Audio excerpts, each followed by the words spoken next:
오늘 말씀은 다 같이 한번 제목을 한번 읽어볼까요? 시작. 여호와께 피하는 자의 축복입니다. 네. 오늘 제가 저희는 사실은 뭐 설교 주제를 뭐 사역자 우리 찬양 사역자에게 주거나 그러지 않습니다. 저도 어저께까지 말씀이 이렇게 잘 완성이 되지 않았기 때문에. 그런데 오늘 찬양을 들으면서 정말 한 성령께서 정말 설교의 주제와 동일한 찬양을 준비해 주신 것을 인하여 너무나 감사드립니다. 네, 오늘 말씀 시편 34편 1절에서 8절까지 한번 교독하시겠습니다. 제가 먼저 읽습니다. 내가 여호와를 항상 송축하며 내 입술로 항상 주를 찬양하리이다. 내 영혼이 여호와를 사랑하리니 온갖 자들이 이를 듣고 기뻐하리로다. 나와 함께 여호와를 광대하시다 하며 함께 그의 이름을 높이세. 내가 여호와께 간구하매 내게 응답하시고 내 모든 두려움에서 나를 건지셨도다. 그들이 주를 앙망하고 광채를 내었으니 그들의 얼굴은 부끄럽지 아니하리로다. 이기소한 자가 부르짖음에 여호와께서 들으시고 그의 모든 환난에서 구원하셨도다. 여호와의 천사가 주를 경외하는 자를 둘러 진치고 그들을 건지시는도다. 너희는 여호와의 선하심을 맛보아 알지어다. 그에게 피하는 자는 복이 있도다. 아멘. 여러분, 이 시편 34편 말씀을 제가 아침에 며칠 전에 묵상을 하면서 참 너무나 많은 은혜를 받았는데 주일 말씀을 하나님께서 이 말씀을 전하기를 원하시는 것 같습니다. 그래서 다른 본문을 이렇게 준비하다가 이 말씀으로 이제 하나님께서 여러분을 위로하기를 원하신다는 그 마음을 받고 이 말씀을 전하게 되었습니다. 여러분, 이제 성경책을 보면 이 시편 34편 앞에 어떤 것이 붙어 있냐면 다윗이 아비멜렉 앞에서 미친 채 하다 도망하였을 때 이걸 고백한 것이에요. 이 시편이. 이 시편이 1편부터 제가 읽은 7절까지 하나님을 송축하고 입술로 주님을 찬양하는 내용인데 이 시편을 고백한 그 때에 다윗의 인생의 상황은 아마 다윗의 인생에서 압살롬을 피해서 도망갈 때 말년에 그런 일이 있었죠. 압살롬, 자기 아들 압살롬이 쿠데타를 일으켜서 반역을 일으켜서 도망갈 때가 있었죠. 그때 이전에 가장 비참한 때가 아니었을까 싶어요. 가장 비참한 때가 아니었을까 싶습니다. 그때 이런 시편을 기록한 것이에요. 제가 저희 은사 신학교의 은사 구약학 교수님 중에 류호준 교수님이라고 계시는데 그분이 시인의 감성을 가지신 분이에요. 또 제가 또 같이 했던 송배원 교수님은 공대 출신이기 때문에 굉장히 드라이한 지식, 엄청난 양의 방대한 지식을 잘 메모리하셔서 많은 양의 정보를 논리적으로 잘 정리해서 주시는 분이라면 류호준 교수님은 시인의 감성을 가지셔서 굉장히 그 깊이 하나님의 성품과 그분의 사랑을 구약에서 전해주시는 분이시거든요. 그래서 제가 그분께 이렇게 공부를 하고 또 그분의 저서들을 이렇게 읽으면서 구약을 강의할 때 우리를 사랑하시는 하나님 아버지에 대해서 많은 은혜를 받았어요. 우리는 구약을 읽을 때 많은 오해를 하잖아요. 하나님을 오해하죠. 뭔가 잘한 자에게 상 주시는 하나님, 나쁜 자에게 벌 주시는 하나님인데 그 벌 주시는 하나님의 눈물을 가르쳐 주신 분이라고나 할까? 그래서 이제 오늘 여러분에게 한 글을, 우리 은사가 쓴 글을 소개를 할까 합니다. 제가 미국에 갔을 때 아들이 그런 얘기를 해요. 미국인들은 그 미식 축구라는 그 스포츠에 진짜 그야말로 온 국민이 열광을 하는 것 같아요. 우리나라도 뭐 프로 야구가 있고 뭐 저는 스포츠를 그렇게 좋아하지 않는데 우리 교회도 이제 야구를 좋아하시는 몇몇 집사님들 계시더라고요. 그런데 야구를 이렇게 좋아하는 거를 몇 배를 뛰어넘는데요. 그 미식 축구를 미국인들이 좋아하는 거는. 근데 그 도시마다 그 팀이 있나 봐요. 그 도시마다. 근데 이제 한 스토리가 있는데 뭐냐면 슈퍼볼이라는 거는 그 최종 결승전인가 봐요. 두 팀이 남아가지고 그 두 팀이 마지막 결승을 해서 이제 최종 승자를 뽑는 그건데, 그게 열리는 날에는 뭐 굉장한가 봐요. 미국이, 전 미국이 그거에 다 관심을 하는데, 어느 해에 그 동부 쪽에 있는 볼티머 팀과 서부 쪽에 있는 샌프란시스코의 팀 이름은 제가 말하지 않겠어요. 그 두 팀이 결승에 올라간 거예요. 결승에 올라갔는데 그 팀의 코치, 그러니까 동부 팀의 코치와 그 서부 샌프란시스코 팀의 코치가 연년생 형제가 아니에요. 친형제가 아니래요. 그리고 그 아버지가 미식 축구 선수였어요. 그러니까 아버지가 미식 축구 선수였으니까 어렸을 때부터 아이들이 같이 그걸 접했고, 62년생, 63년생이면 이제 제 또래예요. 한참 전에 이야기인가 본데, 그들이 다 팀의 코치가 된 거야. 그러니까 형은 동부팀의 코치고 동생은 서부팀의 코치인데, 이 팀이 이게 4시간 경기를 하나 봐요. 엄청 많이 했나 봐요. 근데 이거 시작하기 전에 막 사람들이 엄마한테 어느 팀이 오기를 원합니까? 그 이제 그 코치들의 엄마한테 물어봤을 때 엄마는 제발 비겼으면 좋겠다. 그렇게 얘기를 했대, 엄마는. 그런데 비길 수가 없는 거죠. 이거는 막 이길 때까지 하는 거예요. 연장전 하고 막 이렇게 해서 4시간 끝에 볼티모어 팀이 승리를 한 거예요. 동부 팀이 승리를 한 거예요. 근데 이들의 아버지인 미식 축구 선수 출신인 그 아버지가 그 자리에서 그 경기를 관람을 한 거예요. 관람을 하고 경기가 끝났어요. 그래서 이제 이 아버지가 쓴 글이에요. 그래서 제가 읽어드릴게요. 경기 후 나는 큰아들의 팀의 라커룸을 찾았습니다. 볼티모어 팀의 라커룸 문을 열었을 때 선수들은 기뻐 날뛰고 있었습니다. 큰아들 존의 얼굴에는 미소가 드리워져 있었습니다. 모두 황홀경 상태였습니다. 그러나 나는 내가 필요한 곳은 여기가 아니구나 라는 생각을 하게 되었습니다. 그리고 반대편 복도에 위치한 샌프란시스코 팀의 라커룸으로 걸어갔습니다. 그리고 마침내 둘째 아들 짐을 보게 되었습니다. 그는 테이블 하나와 의자 하나만 덩그러니 놓여있는 텅 빈 라커룸에 혼자 앉아 있었습니다. 아직도 코치복을 입은 채로였고 손으로 얼굴을 감싼 채 고개를 숙이고 있었습니다. 아들의 눈을 쳐다보았습니다. 그리고 깨달았습니다. 이곳이야말로 부모로서 내가 꼭 있어야 하는 곳이구나 하는 사실을 말입니다. 모든 부모들은 이 말에 동의할 것입니다. 오늘 나는 슈퍼볼 경기 시청을 마치고 그들의 부모가 승리, 환희와 패배의 비애를 동시에 경험하였을 것이라고 생각했습니다. 그리고 아버지가 한 말이 가슴에 영혼으로 남았습니다. 부모가 있어야 할 가장 절실한 장소는 경기에 진 아들과 함께 있는 곳일 것입니다. 아마 하나님의 마음도 이러하시리라 생각이 듭니다. 실패하고 패배하여 어깨가 축 처진 채로 울고 있는 자녀에게 오늘도 하나님 아버지는 함께 있겠다고 약속하십니다. 그분은 승리한 아들보다도 패배한 아들이 있는 곳에 있기를 원하실 것입니다. 부모의 심정이 이런 것이 아니겠습니까? 제가 이 글을 읽으면서 많이 울고 많이 회개했어요.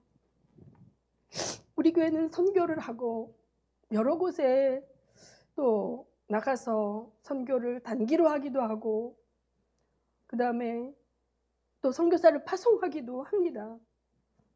이 세상이라는 곳은 항상 승리만 있을 수가 없는 곳인데 교회에서조차 승리한 자들에게 환호하고 실패한 자들, 낙오된 자들에게 질시의 눈을 보낸다면 하나님 아버지가 얼마나 왜곡되게 전달이 될 것인가.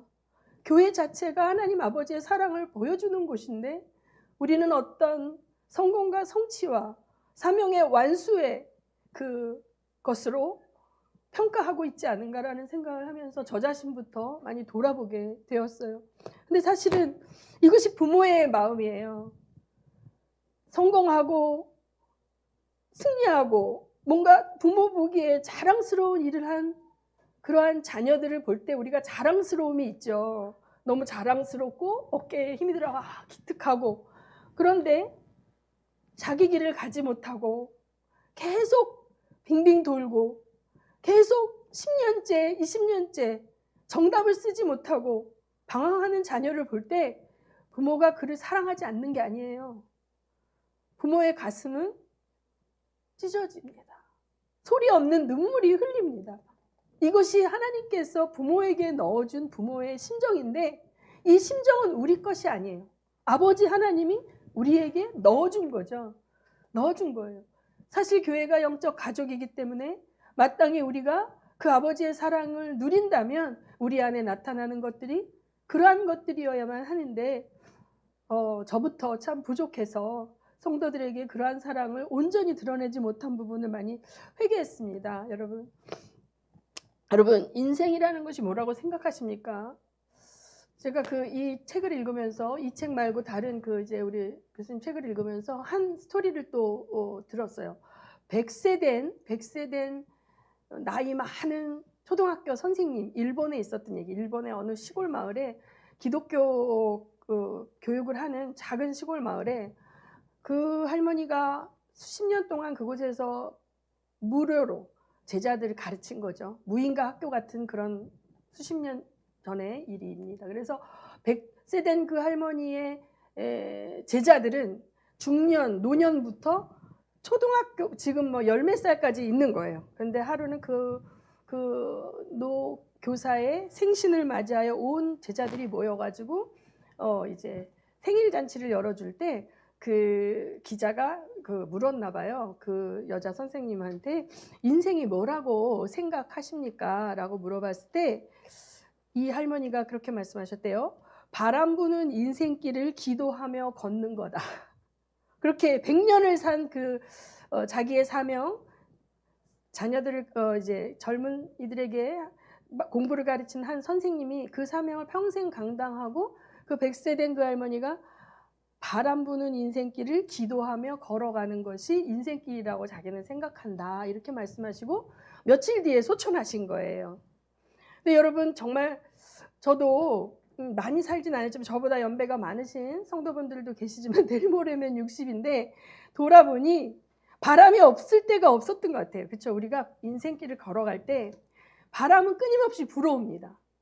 이런 바람 저런 바람이 끊임없이 불어오고 평지를 걷는 때만 있는 것이 아니에요. 어떨 때는 평지를 걷지만 어떨 때는 정말 가파른 언덕길, 숨이 턱턱 차오를 정도의 가파른 언덕길을 걸어 올라갈 때도 있고 또 어떨 때는 깊이 내려가는 깊은 골짜기와 같은 곳으로 내려가는 그러한 길을 걸을 때도 있어요.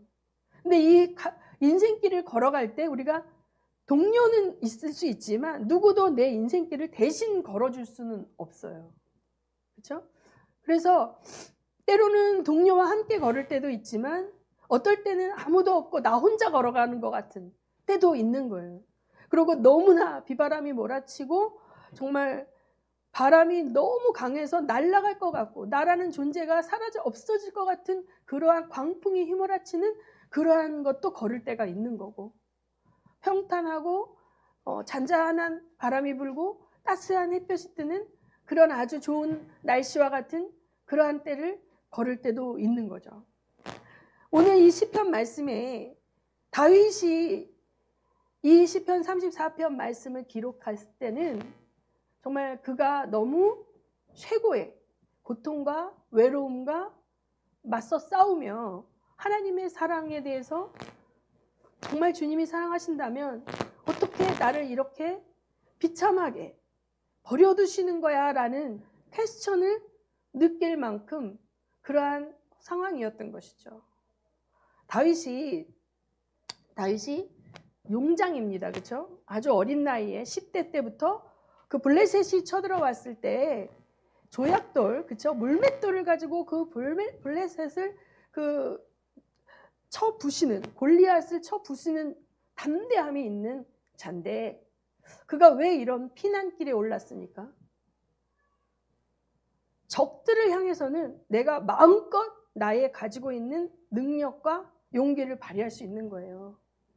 그런데 지금 다윗이 지금 쫓겨 도망가는 대상은 적국의 장수가 아니에요. 우리 그 같은 이스라엘의 왕인 것이죠. 한 팀인 거죠. 하나님이 같은 동료로, 서포터로, 연합해서 동역자로 하나님 나라를 위해서 살라고 하신 존재인 거예요. 그런데 사울이 왜 다윗을 죽이려고 했습니까? 시기와 질투 때문이에요. 이 골리앗을 죽이고 난 다음에 이스라엘 백성들 사이에서 다윗의 죽인 자 뭐죠? 사울이 죽인 자는 천천히요, 다윗이 죽인 자는 만만히도다라는 노래가 막 아이들이 부르고 돌리니까 이 사울이 열등감이 많았던 사람이죠. 사울은 다윗을 몰라요. 다윗의 내면을 볼 수 없어요. 다윗은 하나님과 깊이 동행하는 자고 하나님이 명령하시고 하나님의 음성을 듣고 하나님의 뜻대로 행하는 자죠. 그런데 그 다윗의 내면을 사울은 알 길이 없어요. 그런데 다윗의 주변에 사람들이 인기가 막 연예인처럼 인기가 하루아침에 막 하늘을 솟을 듯이 올라간 거예요. 다윗이 죽인 자는 만만이고 사울이 죽인 자는 천천이라는 거예요. 사울이 생각하기에 다윗의 역량의 10분의 1도 안 되는 자기라는 그런 열등감을 불을 지르는 일들이 자꾸 생겨나는 거죠. 다윗이 전쟁에 나갈 때마다 승리를 거머쥐고 돌아옵니다. 그런데 이 사울 안에는 다윗의 승리가 좋은 것이 아니라 그가 승리를 하면 할수록 두려움이 커지는 거예요. 제가 내 자리를 급기야 뺏어갈 거야. 내 자리는 저놈에 의해서 탈취당할 거야 라는 그 생각으로 계속 증폭되어져 가는 그 두려움 속에서 이제 다윗이 하는 모든 행동이 자기를 위협하는 행동으로 보여지는 피해 망상 정신질환자가 된 거죠. 그러나 다윗이 하나님을 순종하는 자고 하나님을 사랑하는 자였기 때문에 이 이스라엘의 기름 부어 세운 하나님의 기름 부어 세운 사울을 죽여버릴 수가 없어요. 다윗이 힘이 없었겠습니까? 다윗이 맘만 먹으면 쿠데타를 통해서 사울을 제거하고 그 일가족을 몰살시키고 자기가 왕이 될 능력이 있었습니다. 그리고 다윗을 추종하는 모든 그 충성된 부하들은 다윗에게 그것을 계속 요구했습니다. 그런데 다윗은 그것을 하지 않았어요. 하나님의 마음을 알았던 거예요. 오늘 읽었던 그 마음, 정답을 쓰고 하나님께 순종하고 모범생과 같은 그 하나님의 자녀만 사랑하는 하나님이 아니라 하지 말아야 할 행동만 골라서 하는 그 하나님의 자녀를 향한 아버지의 마음을 알았던 것이죠. 하나님이 사울을 네 위를 빼앗아서 다른 자에게 주겠다라고 말씀하셨지만 제가 구약을 강의할 때 사울은 그 왕위에 40년 있었어요. 여러분은 그 성경을 읽다 보면 시간적인 걸 잘 계산 안 하면은 당장 쫓겨난 것 같죠, 사울이? 그렇지 않습니다. 사울은 40년이라는 기간 동안 그 왕위에 머물렀어요. 다윗은 기름 부음을 받고 사무엘에게 기름 부음을 받은 그 이후로도 수십 년 동안 사울의 그 왕정하에서 피난자, 쿠데타 음모자라는 누명을 쓰고 도망 다녀야만 했던 거예요. 도망 다녀야만 됐던 거예요. 그것이 계속 퍼져나갑니다. 그래서 소문에 소문이 퍼져나가서 사람들은 다윗의 마음을 모르니까 정말 저 사람이 우리 왕 대신 사울을 대적하는 반역자구나 라는 생각들을 가진 사람들이 늘어나겠죠. 계속 그것이 오늘날 같으면 매스컴에 그런 게 뜨는 거지만 소문이 나면서 점점 다윗은 피할 곳이 없어요. 이 유대 지경 안에 다윗이 나타났다 하면 누구가 밀고를 하는지 밀고를 해서 사울의 군대가 나타나서 다윗을 추적하는 거예요. 그래서 또 여기 죽이지 않고 또 다른 곳으로 피해서 가면 그 지역에 있는 사람이 또 충성심이 가득한 자가 또 사울에게 통지하면 사울의 군대가 또 죽이려고 나타나는 거죠. 그래서 그 유대 지경 안에 이곳 저곳을 피해 다니던 다윗이 급기야 자기가 죽였던 골리앗이 있는 블레셋의 국경으로 넘어가는 거예요. 망명을 하지는 않았지만 거의 그 망명자처럼 넘어간 것이에요. 그래서 제가 이제 사무엘상 21장 1절에서 15절 말씀을 이런 배경 가운데 좀 읽기 원합니다. 먼저 이제 다윗이 노비라는 도시에 가서 제사장에게 갔어요. 혼자 이제 급히 이제 도망가서 갔더니 그 제사장이 놀래는 거죠. 1절에 보면 네가 홀로 있고 함께하는 자가 아무도 없느냐 하니 다윗이 제사장 아히멜렉에게 왕이 내게 이를 명령하고 이르시기를 내가 너를 보내는 것과 내게 명령하니라 아무도 사람에게 알리지 말라 하시기로 내가 소년들을 따로 오라고 하였고 혼자 왔습니다. 이렇게 거짓말을 하는 거죠. 왜냐하면 이 사람이 나를 밀고 해서 또 나를 잡아서 사울에게 끌고 갈 수도 있는 거예요. 누가 동지인지 적인지 알 수가 없는 상황에 이 다윗이 이렇게 노베에 있는 제사장 아히멜렉에게 간 것이에요. 며칠 동안 굶었던 것 같아요. 당신의 수중에 뭐 먹을 것이 있습니까? 그러니까 떡 5덩이나 무엇이나 있는 대로 내 손에 주십시오. 먹지도 못하고 이제 쫓겨다녔던 거죠. 제사장이 다윗에게 대답하여 이르되 보통 떡은 내 수중에 없으나 거룩한 떡은 있으니 그 소년들이 여자를 가까이 하지 아니하였으면 주리라 하는지라. 다윗이 제사장에게 대답하여 이르되 우리가 참으로 3일 동안이나 여자를 가까이 하지 아니하였나이다. 내가 떠난 길이 보통 여행이라도 소년들의 그릇이 성결하겠거든 하물며 오늘 그들의 그릇이 성결하지 아니하겠나이까 하매 제사장이 그 거룩한 떡을 주었으니 거기는 진설병 곧 여호와 앞에서 물려낸 떡 밖에 없었습니다. 이 떡은 더운 떡을 드리는 날에 물려낸 것이었더라. 자, 여기서 지금 다윗이 거짓말하고 있죠. 그 진설병도 그거라도 먹기 위해서 거짓말, 굉장히 중요한 왕의 비밀 미션을 행하고 있다고 거짓말을 하고 그걸 깜빡 속은 아히멜렉 제사장은 그 떡을 이제 교체한 그 떡, 물려낸 그 떡을 제사장들만 먹어야 되는 그 떡을 다윗에게 주었어요. 다윗은 그것을 먹었죠. 먹었는데 아무 일도 일어나지 않았어요. 율법에 의하면 죽어야 되는데 아무 일도 일어나지 않았어요. 하나님 보고 계시죠. 다윗을 보고 계시죠. 다윗이 사울을 대적하고 사울을 죽여 없앴다면 이런 고생은 하지 않아도 되는데 다윗은 하나님의 기름 부음 받은 자, 같은 편, 동력자, 그 동력자를 지키려는 그 하나님 앞에 지키려는 그것을 끝까지 고수하기 위해서 몇 번씩이나 죽을 고비를 넘기는 거죠. 굶어 죽을 고비, 위험에 처할 고비. 사울은 끊임없이 하나님이 붙여준 자기의 동력자를 적으로 오해하고 피해 망상에 빠져서 제거하려고 하는 그 이스라엘의 천천만만의 군사를 갖고 있는 거죠. 그 장수 하나를. 근데 그걸 자기의 시기 질투로 제거하려고 하고 끊임없이 죽이려고 위협하는 그 어리석은 군주이지만 그 군주를 세운 자가 하나님이기 때문에 다윗은 그를 못 빼지 않고 도망만 다니는 거예요. 도망만 다녔어요. 공격하지 않았어요. 자, 그래서 다윗이 이렇게 그것을 먹고 다윗이 아히멜렉에게 이르되 여기 당신의 수중에 칼이나 창이 없나이까 왕의 일이 급함으로 내가 내 칼과 무기를 가지지 못하였나이다 하니 제사장이 이르되 네가 엘라 골짜기에서 죽인 블레셋 사람 골리앗의 칼이 보자기에 쌓여 에봇 뒤에 있으니 그것을 가지려면 가져라. 여기 그것밖에 다른 것이 없다 하니까 그와 같은 것이 또 없나니 내게 주소서 하소서. 이제 다윗이 어렸을 때 자기가 죽였던 그 골리앗의 칼이 얼마나 크겠습니까?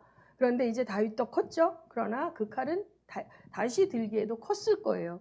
골리앗이 워낙 장대했으니까. 그러나 그것을 수호 무기로 가지고 이제 그것을 떠난 거죠. 근데 그것을 누가 봤어요? 도액이 봤죠. 그가 볼 때는 모반으로 보이는 거예요. 이 무기를, 블레셋의 무기를 제사장이 다윗에게 주고 다윗은 그걸 가지고 뭐라고 쏙닥쏙닥 하더니 다시 떠났어. 그 사람의 입장에서 볼 때는 이거 틀림없는 반역도 뭐야. 그렇죠? 이런 일이었었어요. 그리고 나서 다윗이 사울을 두려워하여 도망하여 가드왕 아기스에게로 갔다 그래요. 여기 가드는 블레셋의 도시예요.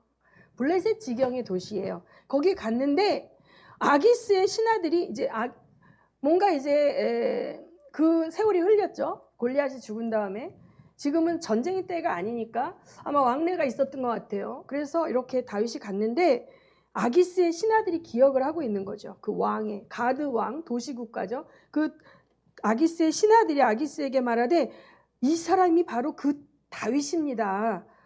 그 옛날 일 기억해 보세요. 사람들이 사울의 죽인 자는 천천히요 다윗은 만만이로다 하지 아니하나이까. 그 골리앗을 죽인 자가 저자입니다 라고 얘기를 하면서 이야기를 하니까 아기스 왕의 눈빛이 이상해진 거예요. 굉장히 환대하고 잘 왔다 이렇게 하던 아기스가 뭔가 의심의 눈빛으로 다윗을 보기 시작한 거죠.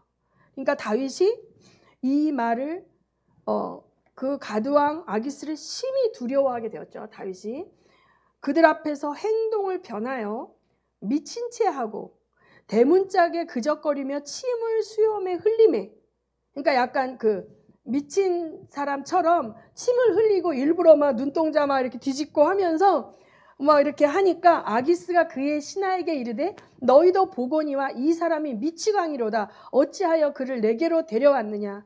내게 미치광이가 부족하여서 너희가 이자를 데려다가 내 앞에서 미친 짓을 하게 하느냐.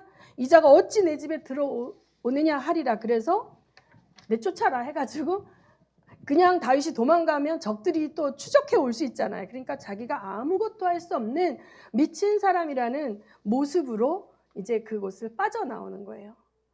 이런 이제 이 사무엘상에는요 담백하게 이런 사건만 기록이 되어 있잖아요. 그런데 여러분 시편에 보면 다윗의 심령이 절절하게 나와 있는 거예요. 이러한 다윗의 인생 속에서 골짜기를 갈 때, 적들에게 공격을 받을 때, 억울할 때, 그럴 때 썼던 모든 기록들이 다윗의 시편인 것입니다. 오늘 여러분에게 1절부터 7절까지 읽어드렸던 이 시편 34편이 바로 이 시점에 다윗이 썼던 그러한 시편이에요. 다윗의 마음에 하나님 원망할 만도 하잖아요. 내가 하나님의 기름 부은 하나님의 종을 왕을 반역하지 않기 위해서 내가 손에 피를 묻히지 않기 위해서 이렇게 했으면 하나님 내가 적어도 이 정도의 비참한 꼴은 당하지 않게 해주셔야 하는 거 아닙니까? 다윗은 하나님을 사랑하는 사람이고 굉장히 마음이 감수성이라고 그러죠. 시인이잖아요. 시인이기 때문에 이런 어떤 사건들 가운데 더 마음의 깨어짐이 굉장히 심한 거죠. 그것이 절절하게 글로 써낼 수 있을 만큼 문학적 감수성이 뛰어난 사람이란 말이죠. 그러한 사람이 이렇게 할 법도 한데 이 시편은 그렇지가 않아요. 분위기가. 그렇지가 않은데 어떻게 해요? 1절 한번 읽습니다. 시작. 내가 여호와를 항상 송축하며 내 입술로 항상 주를 찬양한다는 거예요. 내 영혼이 여호와를 자랑하리니 곤고한 자들이 이를 듣고 기뻐한다는 거예요. 나와 함께 여호와를 광대하시다 하며 그의 이름을 높여드리자고 얘기해요. 내가 여호와께 간구하며 내게 응답하시고 내 모든 두려움에서 나를 건지셨다고 고백을 합니다. 이것은 위선이 아니라 이 심령 안에 실제적으로 하나님이 부어주는 평강이 있는 거예요. 아멘.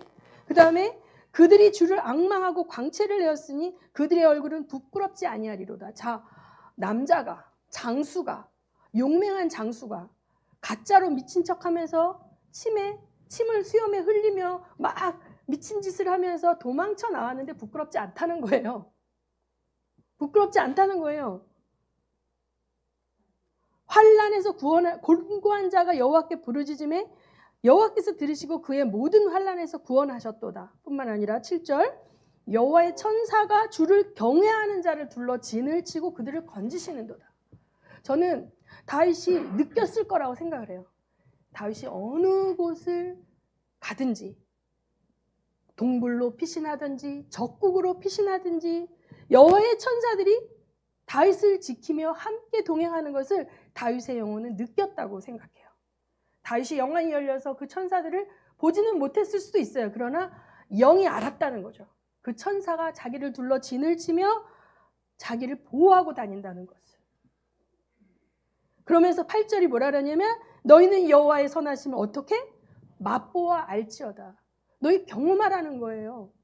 그에게 피하는 자는 복이 있도다. 자, 여러분, 우리가 형통하고 잘 나갈 때 우리 하나님 잘 안 찾아요. 하나님께 잘 도움을 요청하지 않아요. 내가 갖고 있는 돈, 내가 갖고 있는 인맥, 내가 갖고 있는 경험으로 해결할 수 있을 때 우리가 처절하게 하나님을 구하지 않습니다. 그것이 우리예요. 그런데 정말 아무것도 할 수 없을 때, 내 힘으로 되지 않을 때 우리는 주님을 부르게 돼 있습니다.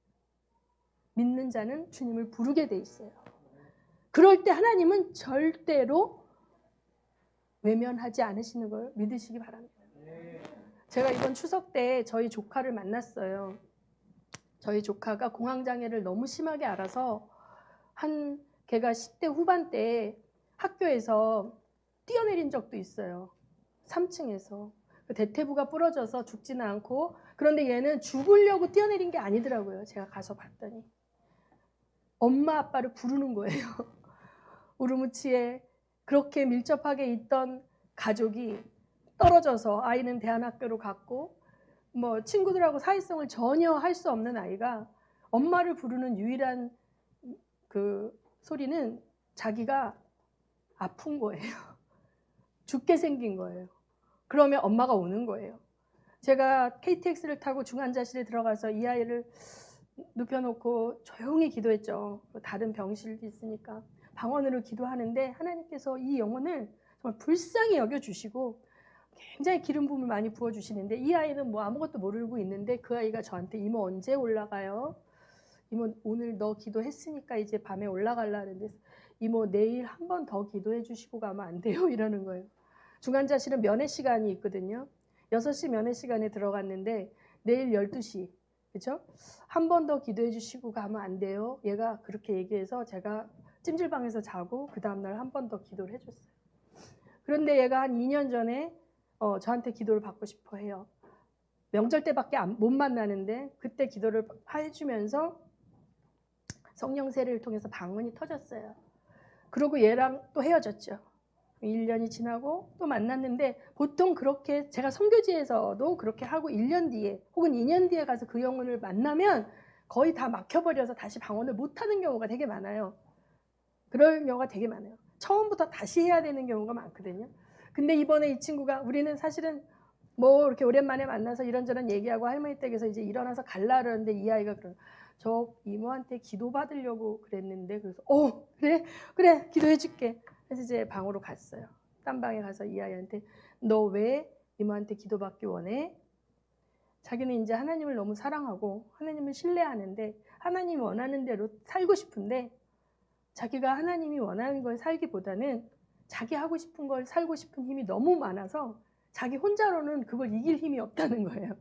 그래서 이모를 통해서 기도를 받고 하나님의 그것이 부어져서 하나님의 뜻에 순종하면서 살고 싶대.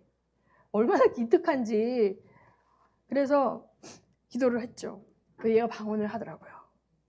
근데 방언이 아주 힘이 있지도 않지만 완전 눌려서 죽어가지도 않고 방언이 살아있어요. 얘 영이 계속 기도하고 있었다는 거예요. 그래서 얘 방언을 제가 통역을 들렸어요. 얘는 그거예요.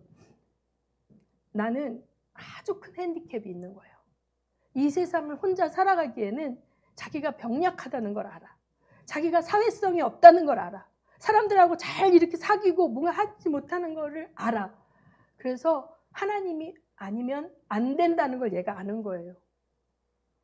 그래서 하나님을 간절히 원하는 심령이 됐고, 얘 심령 안에 하나님의 그 부어주는 것을 받을 수 있는 거대한 탱크가 생겼더라고요.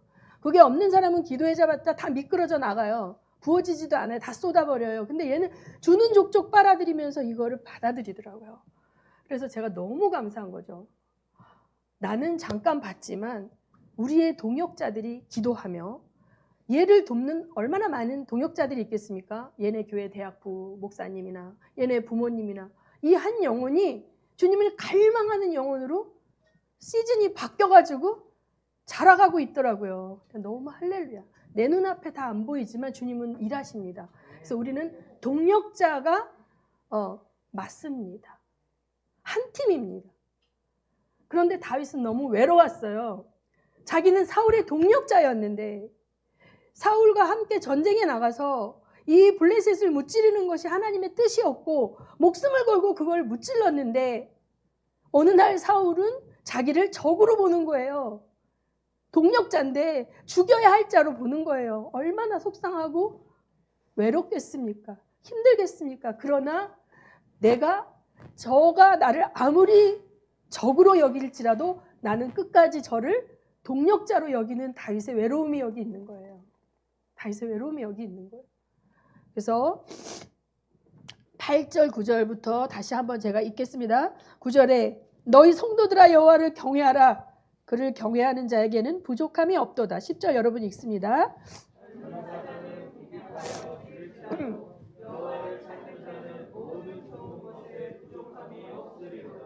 너희 자녀들아 와서 내 말을 들으라.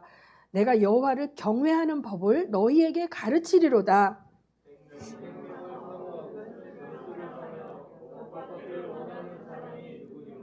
내 혀를 악에서 금하며 내 입술을 거짓말에서 금할지어다.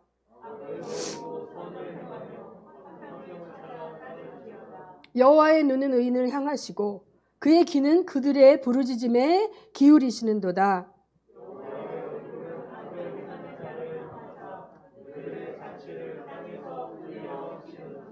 의인이 부르짖음에 여호와께서 들으시고 그들의 모든 환난에서 건지셨도다.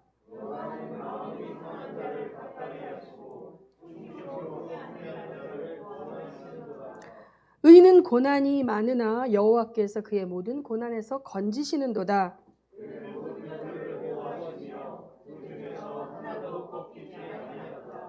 악이 악인을 죽일 것이라. 의인을 미워하는 자는 벌을 받으리로다.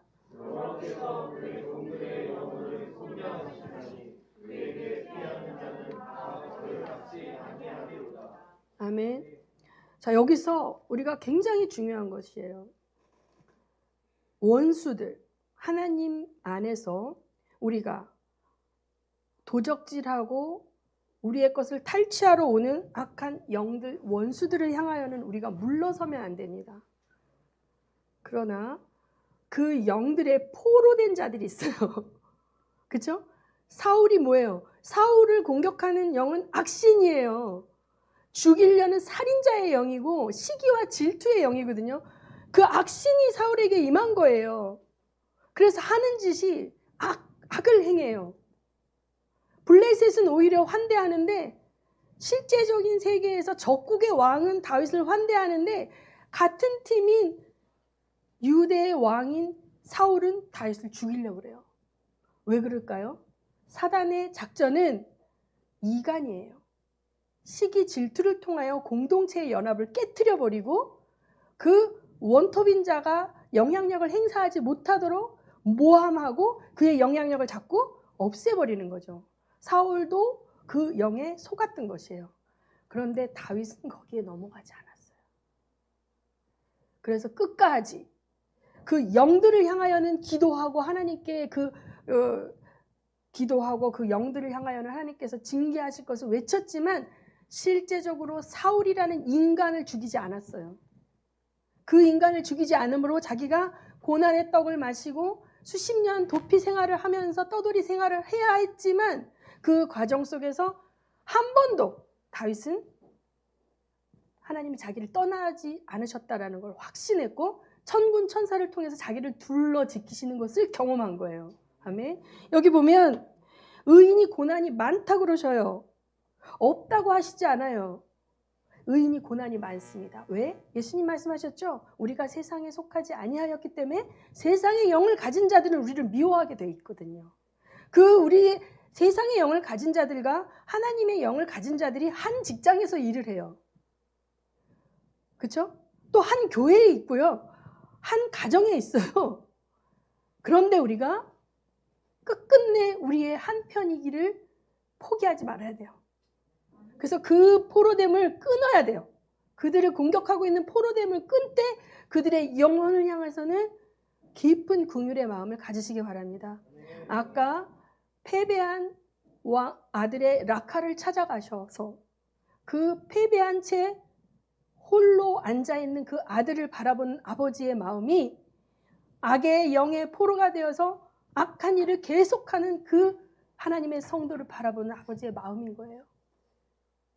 그곳에는 하나님의 긍휼의 마음을 품고 찾아가주는 사람이 없고요. 돌을 던지려는 사람들만 있어요. 그런데 다윗은 그걸 알았던 것 같아요. 그래서 자기는 상한 심령을 가지고 하나님께 계속 나가서 충심으로 통회한다는 거예요. 여호와는 마음이 상한 자를 가까이 하시고 충심으로 통회한 자를 구원하시는도다 라고 고백하면서 의인은 고난이 많으나 여호와께서 그의 모든 고난에서 건지신다는 거예요. 의인이 고난이 없는 것은요, 우리가 천국 갔을 때 없는 거예요. 이곳에서는 예수를 믿으나 세상 영에 이끌려 사는 사람, 예수를 믿으나 하나님이 없는 사람, 그렇죠? 예수를 믿는데 포기하지 않고 하나님의 진리와 가치와 그 말씀을 따라 살려고 하는 자들 다 함께 있어요. 심지어는 예수를 믿지 않고 우상을 숭배하며 악한 세상의 영을 믿는 자들과 함께 있어요. 그때 우리가 어떻게 해야 되나? 하나님의 말씀이 얘기합니다. 그의 모든 뼈를 보호하시고 그 중에 하나도 꺾지 아니하시도다. 이 예언의 말씀 때문에 예수님이 다리가 꺾이지 않은 거예요. 십자가에서. 십자가에 달린 죄수들이 너무 안 죽잖아요. 그러면 이 대퇴부뼈를 꺾으면 그 고통 가운데 쇼크로 일찍 사망을 하거든요.